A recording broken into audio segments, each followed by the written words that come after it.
Okay, so congratulations, Angry Bird and Thunderbird. Now, may we witness the almost perfect presentation of the Songbird. Oh, ganun na Songbird. Okay, so wag na si Ma'am Nitsa maglagay kasi ano siya, matangkad masyado. Oh, wag na rin si Sir Vince. Patawa lang yun para tanggal nervyos tayo. Yan, okay. O, diba? Mapa pa lang, diba? Perfect na. GISS gumawa niyan, ma'am. 2, 4, 6, wala isa. 6 lang kayo? 7. Ano, ako na dyan? Kung isa-set niya lang. Mag-start na po pag mag-start na isa. Okay. Sige, start when you're ready. So pag babae, ako, pag lalaki, ikaw muna sir. After Pag lalaki. safety. Ako. After po ni safety. Ready na, sir? In 3, 2, and... Good morning, ladies and gentlemen. I am Paul, the Planning Section Chief. Let's get started for today's operational briefing for the Umaalog incident. Kindly turn off your cell phones and radios and minimize the unnecessary noises so that we can understand each other and you can hear the people in front. Rest assured that this will take no less than 30 minutes and you will get all the information you need to conduct today's operations. The operational period for this Umaalog incident would be at May 18, 10XX 0600 to May 18, 10XX 1800. Let's go ahead and start, if you would, with an update on the current situation on the Umaalog incident. May I call on Jerry, our Operations Section Chief. Thank you, Paul. So, good morning, responders. Good morning! So, for the awareness of everybody, this is the current situation of the incident as per assessment of our field observers. So, the southern part of the Tanyaga City is one of the most hardly hit by the earthquake. And there are reports of 100 of injured people on the southern part, particularly at the Barangay Masama. And also, there are confirmed fatalities. And yet, those fatalities can be added because there are still ongoing search and rescue for the missing villagers. While the northern part of the Santa Tanyaga City experienced lesser infrastructure damage. However, there are reports of several fire outbreaks due to gas tank explosions. And also, we have received reports that there are blockage on the main road connecting Barangay Maliit and Barangay Malaki. Also, the main road connecting Barangay Malaki going to Barangay Masama. And also, there is a power outage and communication disruption. That's all. Thank you. All right, thank you, Jerry. Okay, if you go ahead and look at the second page of your IAB, the incident objectives of today's operational period are stated there from the incident commander. The incident commander stated those, and that's what we're gonna be working towards. On that same page, you're gonna find the weather updates. Since we don't have a meteorologist, I'll go ahead and just briefly highlight the weather. So for the weather updates, we're gonna have a fair weather with winds coming from the southwest at 18 kilometers per hour on the entire city, and temperature is at 29 degrees Celsius. On the next page after that is the ICS Form 203, or the organization assignment list. We have two divisions, the Division Alpha and the Division Bravo, and 7 task forces. The next page is the operational assignments for your specific work assignments.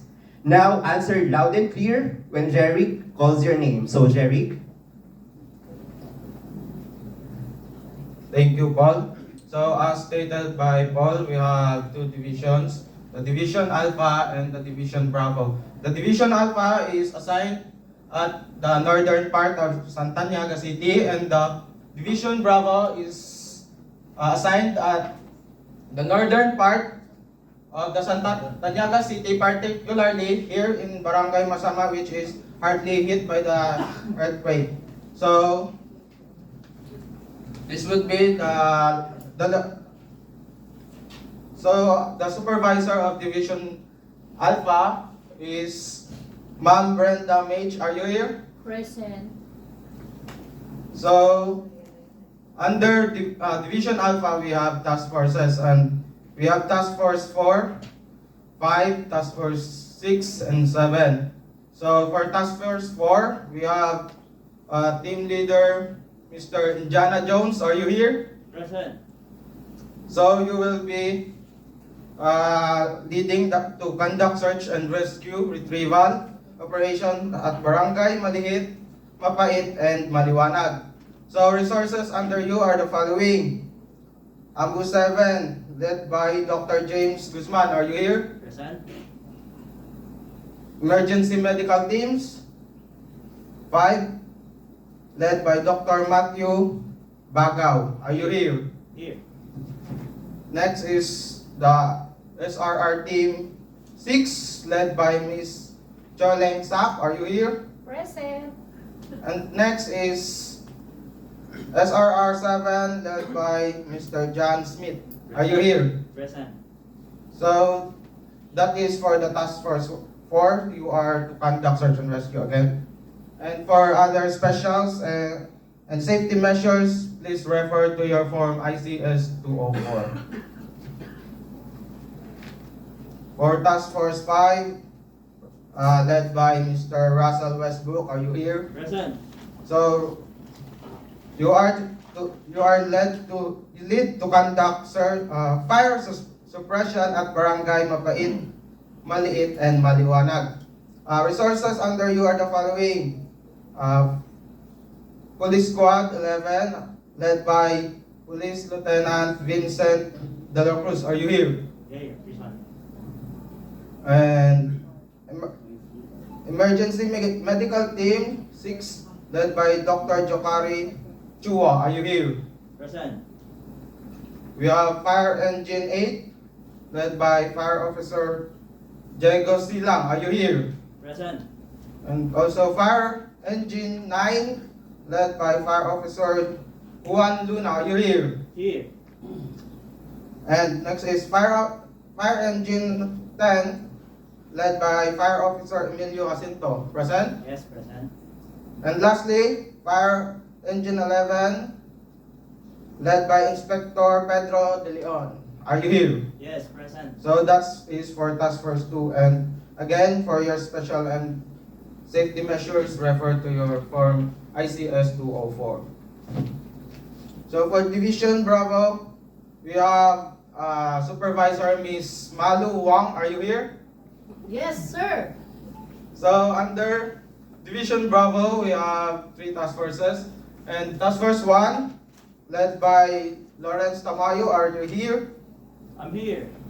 So you lead to conduct search and rescue at Barangay Malaki, Maasim, and Masama.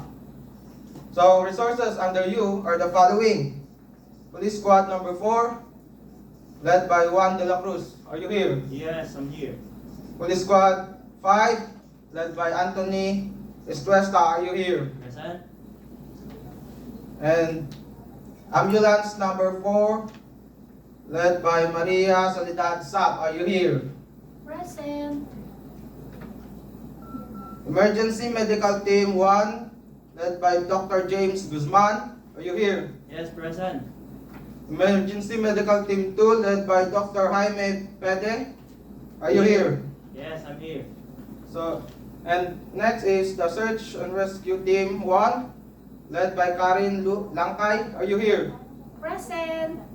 Lastly, Search and Rescue 2, led by James Maso. Are you here? Present. So that's for the Task Force 1 under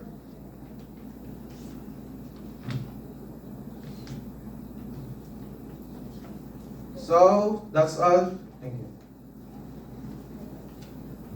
Okay, thanks again, Jerry. So for the safety briefing and safety reminders, may I call on our Safety Officer Brian. Thank you, Paul. So, good morning. For the safety message, kindly refer to the safety message in your IAP. But in general, it says there that you have to wear your appropriate PPEs during operations. Always work with your body. Do not leave your companions there. Just in case, know the escape and evacuation routes. We have installed their flags as your signages. Be aware of any hazardous areas like falling debris, and please rehydrate at all times. If you think there's a need to revise those, please do so. Just send the revisions at the situation unit later. And lastly, please report any untoward incidents as necessary and maintain any situational awareness at all times and have a safe shift. Thank you. Thank you, Brian. Now turn to ICS Form 205 and 206, the Communication and Medical Plan. Our Logistics Section Chief will highlight some of those points. Tads? Thank you, Paul. Good morning, responders. Morning. Today, I will be discussing to you your ICS Form 205 and 206. That is your communications and medical plan. For your communication plan, we have assigned you for different channels. For any logistical support, you can turn your channel to channel 4. For any disruptions or untoward or malfunction radio, you can turn your handheld radio to channel 5. That is our open communication. For your medical plan, for any responders having minor injuries, will be brought to the medical aid station using AMBO 7. And for any responders acquiring major injuries, you will be brought to CBMC using AMBO 7. For other logistical needs, for your water and food, they are already stationed at your camps. For your gas for transport or your vehicle, they are already stationed at your staging area. For any logistical support, you may contact me at 0917-111-40773. Thank you. All right, thanks, Tads. For the finance and admin concerns, kindly make sure that all your workers have recorded their time in and time out and collected the paperwork before they go through demobilization. Also, for everyone's information, each responder is insured up to 500,000 pesos. Now, for the information updates, may I call on Nida, our Public Information Officer. Thank you, Paul. Responder, good morning. Morning. Okay. We shall be expecting a lot of media on the ground.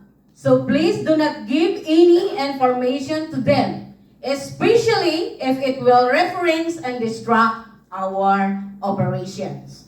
However, I will be at the incident command post. Should there be any media who would like to keep in touch, or please contact me 0917-573-8905 or contact the incident command post handheld radio frequency 146050. So the press releases shall be scheduled before every operational briefing. So thank you, responders, and be safe. All right, thanks, Nida. For our operations, we've got a lot of assisting and cooperating agencies. A liaison officer will highlight some points there. Lenny? Thank you, Paul. Good day, responders. I have contacted the representatives of our cooperating and assisting agencies. To be of help to us are the uniformed personnel from the PNP, BFP, and BJMP. For the assisting agencies who signified support, Jollibee Food Corporation, Hapchan, and Chowking have provided us with food. Wilkins also donated boxes of bottled water. All food and water supplies will be turned over to the logistics section.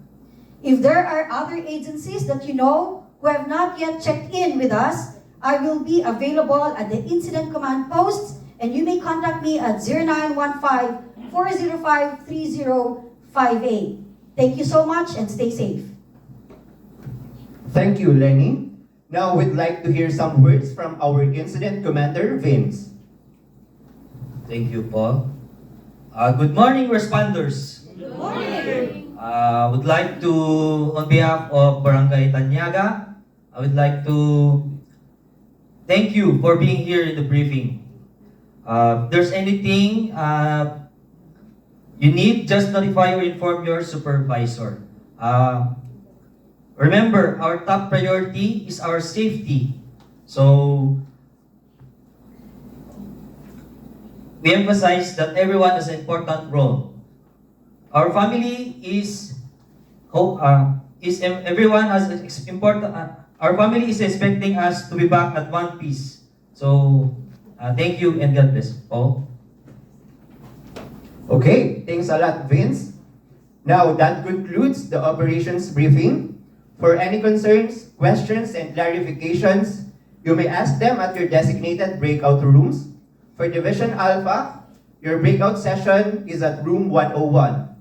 And for Division Bravo, your breakout session is at room 202.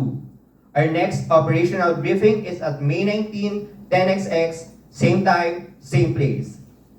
Go ahead and turn your cell phones and radios back on. Thank you so much for attending today's operational briefing. Picture. Picture muna, picture. Pwede na mag-Baguio. Ay, mag-Oreo pala, Oreo. Okay, hindi ko makita si... Palitan. Sir, yan, doon ka. Yan. Tapos, sir. Ganun ka kontitas. Ay, window. Yan, okay. Okay, tingin sa akin. 1, 2, 3. Perfect. Instructor. Stomach in. Instructor, sa harap ka. Move. Yan. Okay. Tuck in. 1, 2, 3. Tingin sa akin. Perfect.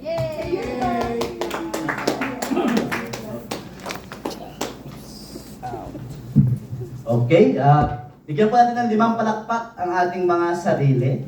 Ayan. So very good po, no? Sa tatlong grupo na nag-present. So nakita na po natin kung sino yung mga future IMT, no? Nang dagdag sa IMT ng Tuguegarao City. Okay? So, comment ko lang din po some of my observations sa grupo. Dun sa last na nag-present. Okay, ko muna sila kasi But the same observation with other groups. Sabi ni Jane kanina, mahirap lang daw yan kapag sisimulan mo. Pero ngayon ko lang na-realize, mahirap pala paano pag ikaw